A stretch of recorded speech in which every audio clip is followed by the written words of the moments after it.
प्रेम म्हणजे काय आणि प्रेम म्हणजे काय नाही? What love is and what love isn't. प्रेम म्हणजे काय मंडळी? तर प्रेम म्हणजे त्याग आणि सहानुभूतीची भावना.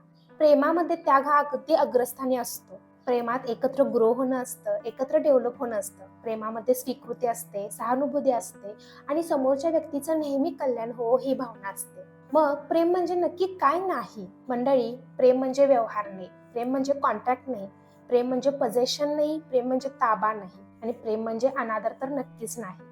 इतरांच्या प्रेमावर आपण काहीतरी बोलणं आणि टीका करणं हे तर नन ऑफ अवर बिझनेस. मग नक्की प्रेम म्हणजे काय? Love is unconditional positive regards, म्हणजेच काय? बिनशर्त पॉझिटिव्ह आदर कदर आणि एकमेकांबद्दलची सहानुभूती. बरं, ते जाऊ दे, हे सगळं ठीक आहे, पण आजकालच्या पिढीचं काय? आजकालच्या पिढीमध्ये प्रेम अगदी सहज होत आहे आणि अगदी सहजपणे मोडत सुद्धा आहे. मी आजकालच्या पिढीमधील प्रत्येक तरुणाची टीका करत नाहीये, पण जे आहेत ते सत्य आहेच. तुम्ही मान्य करा अथवा नाही करा. आजकालच्या पिढीमधील प्रेमामध्ये आदर कमी पण अनादर जास्त आहे. प्रेम कमी पण ट्रस्ट इश्यूज जास्त आहे. टॉक्झिसिटी जास्त आहे. एकमेकांबद्दल त्याग करणं कमी पण पजेशन जास्त आहे. मीच मीच. तर चला मग पाहू असे 5 सायन्स जे तुम्हाला सांगतात की तुम्ही ज्या रिलेशनशिपमध्ये आहात, प्रेमामध्ये आहात, ते प्रेम नसून एक ट्रॉमा आहे आणि एक पिंजरा आहे. लॉस ऑफ पर्सनल आयडेंटिटी म्हणजे स्वतःचं वैयक्तिक व्यक्तिमत्व आपण गमावून बसतो. एका ट्रॉमॅटिक रिलेशनशिपमध्ये काय होतं, एक पार्टनर आपल्या दुसऱ्या पार्टनरवर अगदी प्रचंड दबाव टाकत असतो. त्याचं म्हणणं असतं की सगळ्या गोष्टी ह्याच्या म्हणण्यानुसारच झाल्या पाहिजेत आणि या दबावाखाली ती ऐकणारी व्यक्ती आपल्या स्वतःची आयडेंटिटी पूर्णपणे गमावून बसते.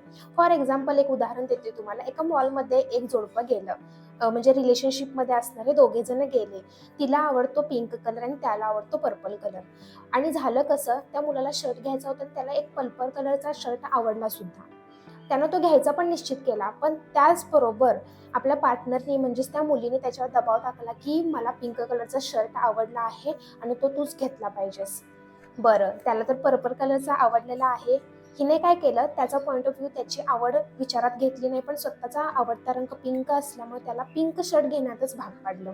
आणि अशा वेळेस होतं काय, एका रिलेशनशिपमध्ये जी व्यक्ती नमतं घेणारी असते, समजूतदार असते, ती नमतं घेते सुद्धा आणि आपल्या टॉक्झिक पार्टनरचं सगळं काही ऐकून बसते आणि स्वतःची पर्सनल आयडेंटिटी वेशीला टांगते.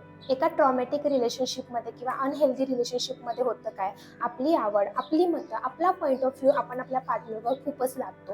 त्यामुळे होतं काय, ज्या व्यक्तीवर हे सगळे मतं वगैरे लादली जातात, ती व्यक्ती आपली आवड, आपली मतं आणि आपला पॉइंट ऑफ व्ह्यू मात्र गमावून बसते. पण एका हेल्दी रिलेशनशिपमध्ये किंवा खऱ्या प्रेमामध्ये ह्याच्या अगदी उलट असतं. तिथे एकमेकांच्या मताचा, एकमेकांच्या पॉइंट ऑफ व्ह्यूचा आणि आवडीचा अगदी आदर केला जातो आणि त्याला अग्रस्थान सुद्धा दिलं जातं. लॅक ऑफ इमोशनल बाउंडरीज म्हणजेच काय, इमोशनल मर्यादांचा खूप अभाव असणं. एका टॉक्झिक रिलेशनशिपमध्ये होतं काय, तर पार्टनर आपल्या पार्टनरच्या फिलिंग्समध्ये इतका मर्ज होतो की त्याला समजतच नाही की नक्की माझ्या फिलिंग्स खऱ्या काय आहेत आणि आपल्या पार्टनरच्या फिलिंग्स खऱ्या काय आहेत. त्याला असं भासू वाटतं की मी जर आता सॅड आहे तर माझा पार्टनर सुद्धा सॅडच असला पाहिजे आणि मी जर हॅपी आहे तर आपल्या पार्टनरला सॅड होण्याचा काहीही अधिकार नाहीये. त्याच्यामुळे होतं काय, दोघांच्या फिलिंग्स एकमेकांमध्ये मर्ज होतात आणि कळतच नाही नक्की हॅपी राहावं की सॅड राहावं.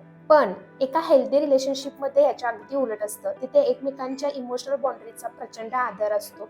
आपण ॲक्सेप्ट करतो, आपण ॲक्नॉलेज करतो की हा बाबा समोरचा आपला पार्टनर आहे, तो आता सॅड आहे आणि आपण त्याला समजून घेतलं पाहिजे. आपला समोरचा पार्टनर आहे तो खूप आनंदी आहे आणि आपल्या सॅडनेसचा त्याच्या आनंदावर थोडासा सुद्धा परिणाम होता कामा नये. मंडळी, जर आपल्याला एक हेल्दी रिलेशनशिप बाउंड करायचं असेल तर नक्कीच आपण समोरच्याच्या फिलिंग्सला सुद्धा ॲक्नॉलेज केलं पाहिजे, ओळखलं पाहिजे आणि त्याच्या पण फिलिंग्सला, इमोशन्सला आपण किंमत दिली पाहिजे. नाहीतर काय, आपण इथे बसलोय आणि आपला पार्टनर अगदीच सॅड आहे आणि आपण म्हणतोय अरे बापरे, काय काळं तोंड करून बसलाय. मला माहिती आहे हे प्रत्येक घरामध्ये नक्कीच कुठे ना कुठेतरी होतं. आपण इतरांच्या फिलिंग्सला किंमत देत नाही की ह्याच्या दुःखी असण्यामागचं कारण काही आहे, पण आपण त्याला नाव देऊन बसतो की काळं तोंड. हे बघा, मी इंडिव्हिज्युअल प्रत्येक व्यक्तींना सांगते, जर स्वतः आपण एका ट्रॉमामध्ये असू आणि सॅड असू तर नक्कीच आपण जोकर नाहीये प्रत्येकाला हसवायला.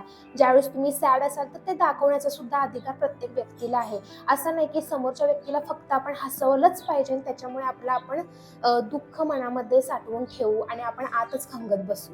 व्हिडिओ इथेपर्यंत पाहत आलास तर नक्की कमेंट करायला विसरू नका, लाईक बटनला हिट करा आणि सबस्क्राईब करायला नक्की विसरू नका. वैयक्तिक आवड निवड आणि फ्रेंडशिप सारखे इतर नात्यांचा अगदी सत्यानाश होणं. एका टॉक्झिक रिलेशनशिपमध्ये नक्की हेच होतं. तुम्हाला तुमची आवड निवड मारायला लागते. तुम्ही तुमचे फ्रेंडशिप्स, नातेसंबंध, सगळे सोयरे सगळ्यांना तुम्हाला मागे टाकून जायला लागतं. टॉक्झिक नात्यामध्ये काय होतं, एक व्यक्ती आपल्या पार्टनरच्या इच्छा, अपेक्षा, गरज आणि मतं जपता जपता स्वतःची आवड निवड, स्वतःची नाती गोती सगळं काही दावपर टाकून जातो. आणि त्याच्यामुळे होतं काय, तो इतर सगळ्या गोष्टी ज्या अर्थपूर्ण आहेत त्याच्यापासून पूर्ण दुरावला जातो, तुटला जातो. आणि त्यामुळे होतं असं की तो पडतो एकटा. त्याला जीवनामध्ये मोठे मोठे चॅलेंजेस जर समोर आले तर त्याला ते एकटेच पेलावे लागतात आणि या सगळ्या गोष्टीमध्ये त्याला स्वतःची जाणीव अजिबात राहत नाही. प्रेम जर एका हेल्दियर फॉर्ममध्ये असेल तर त्यामध्ये काय असतं बरं, तर एकमेकांची वैयक्तिक मतं जपणं असतं, एकमेकांची आवड जपणं असतं, एकमेकांच्या नात्यांचा आदर करणं असतं, मैत्रीचा आदर करणं असतं आणि एकमेकांची मैत्री टिकवणं सुद्धा असतं. डे टू डे लाईफमध्ये तुमच्या फ्रेंड सर्कलमध्ये अशी पण जोडपी, असे कपल आढळत असतील, त्यांच्यामध्ये असं झालं आहे की ते जेव्हा रिलेशनशिपमध्ये एकत्र आलेले आहेत त्यावेळेस त्यांचे इतर मैत्री, मित्र मंडळी सगळे काही दुरावले आहेत, म्हणजेच हेच दूर गेलेले आहेत. पण खऱ्या प्रेमामध्ये असं नक्कीच होत नाही, कारण मंडळी तिथे असतो एकमेकावरचा प्रचंड ट्रस्ट. आणि जर नात्यामध्ये एकमेकावर प्रचंड ट्रस्ट असेल ना, तर त्या नात्यामध्ये इतर नाती नक्कीच अडथळा बनत नाही. स्व अस्तित्वाचा अभाव म्हणजेच लॅक ऑफ ऑटोनॉमी. टॉक्झिक नात्यांमध्ये अनेकदा ना स्व अस्तित्वाचा म्हणजेच ऑटोनॉमीचा नेहमीच अभाव असतो. इथे काय असतं, तू म्हणजे काहीच नाही, तुझं अस्तित्व काहीच नाही. जे आहे ते मी आहे, जे सांगेल ते माझ्यावरूनच होईल, जे खरं आहे ते मी सांगेल तेच खरं आहे. आता फॉर एक्झाम्पल एखाद्या नात्यामध्ये समजा एखादा डिसिजन घ्यायचा असेल तर त्याच्यामध्ये काय महत्त्वाचं आहे, तर सामूहिक जबाबदारी महत्त्वाची आहे आणि सामूहिक मत देणं खूप जबाबदारीचं असतं. पण टॉक्झिक रिलेशनशिपमध्ये ऑटोनॉमीचा अभाव असल्यामुळे होतं काय, आपण आपली स्वतंत्र मतं देऊ शकत नाही, कारण प्रत्येकालाच म्हणजे दोघांना, एकाला किंवा दोघांना सुद्धा तो प्रश्न असतो की आपण जर आपलं स्वतःचं एक प्रामाणिक आणि स्वतंत्र मत द्यायला गेलो तर त्याला व्हॅलिडेशनची गरज असणार आहे. दुसरा त्याला पसंती नापसंती दर्शवेल किंवा त्याच्यावरून आडेतडे घेईल, ह्या सगळ्या गोष्टींची धाकधूक ही एकाला किंवा दोघांना सुद्धा असू शकते. पण या उलट एका हेल्दी रिलेशनशिपमध्ये वैयक्तिक स्वायत्तता म्हणजेच आपली पर्सनल ऑटोनॉमी आणि वैयक्तिक एखादा निर्णय घेण्याचं स्वातंत्र्य हे तर हेल्दी रिलेशनशिपचा एक महत्त्वाचा पैलूच आहे. हेल्दी रिलेशनशिपमध्ये एखादा निर्णय घेताना, एखादी पुढची चाल घेत असताना आपण एकमेकांच्या मतांचा वगैरे विचार करतो. आपलं मत तर बरोबर आहे, ठीक आहे, पण आपल्या पार्टनरचं पण मत काय आहे याचा पण विचार आपण करतो आणि या दोन्हीमधून आपण एक सुवर्णमध्य साधायचा सुद्धा प्रयत्न करत असतो. पण या उलट एका टॉक्झिक रिलेशनशिपमध्ये आपलं मत मात्र आपल्या पार्टनरच्या मतावर आपण लादत असतो. असं म्हणत असतो की मीच खरं आहे आणि मला तुझं मत अजिबात पटलेलं नाहीये. पण इथं माशी इथे शिंकते की अजिबात या शब्दामध्ये. असं न करता आपण त्याचं सुद्धा, समोरच्या पार्टनरचं सुद्धा मत आपण जाणून घेतलं पाहिजे आणि आपल्या समोरच्या पार्टनरची वैयक्तिक स्वायत्तता म्हणजेच काय, त्याची एक ऑटोनॉमी, त्याचं एक स्वतःचं पर्सनल अस्तित्व आहे ते जपण्याचा प्रयत्न केला पाहिजे. मला सांगा, आपल्याला एका खोट्या व्यक्तीबरोबर राहायला आवडेल का एक व्यक्ती जी स्वतः ती आहे तशी आपल्याला तिला जपायला आवडेल? सांगा. संघर्ष किंवा वाद निवारणाचा अभाव म्हणजेच काय, absence of healthy conflict resolutions. Toxic रिलेशनशिपमध्ये काय होतं, वादाचं निराकरण करणं अगदी चॅलेंजिंग होऊन बसतं. याच्यामध्ये काय होतं, मतमतांतरण वाढण्याऐवजी शांतता टिकवून ठेवण्यासाठी किंवा मतभेद टाळण्यासाठी हे सगळे वाद आणि हे सगळे मुद्दे टाळले जातात, अगदी दाबून टाकले जातात.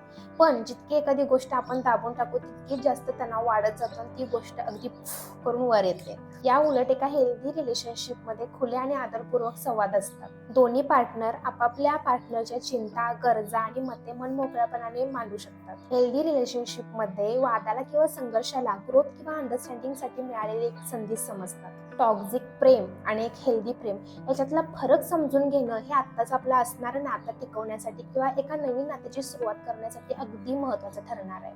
म्हणून मंडळी, पर्सनल ग्रोथ आणि इमोशनल कल्याण आणि एकमेकांचा आदर या सगळ्या गोष्टी वापरूनच आपण एकमेकांचं नातं सक्षम करू शकतो. त्यामुळे आत्ताच विचार करा. हा व्हिडिओ पूर्ण पाहिला असेल तर तुम्ही ठरवू शकता की तुम्ही ज्या आता रिलेशनशिपमध्ये, नात्यामध्ये असाल, प्रेमामध्ये असाल, तो एक प्रेम आहे, तो पिंजरा आहे की ट्रॉमा आहे ते, आणि यातून चांगल्या पद्धतीने बाहेर कसं पडायचं आहे किंवा ते नाते अगदी चांगल्या पद्धतीनं एक सक्षम नातं कसं बनवायचं आहे हेही तुमच्याच हातात आहे. तर व्हिडिओ शेवटपर्यंत पाहिल्यासाठी मी तुमची मनापासून धन्यवाद करते. हा व्हिडिओ जास्तीत जास्त लोकांपर्यंत शेअर करा. नक्की लाईक करा, शेअर करा आणि सबस्क्राईब करा. नमस्कार.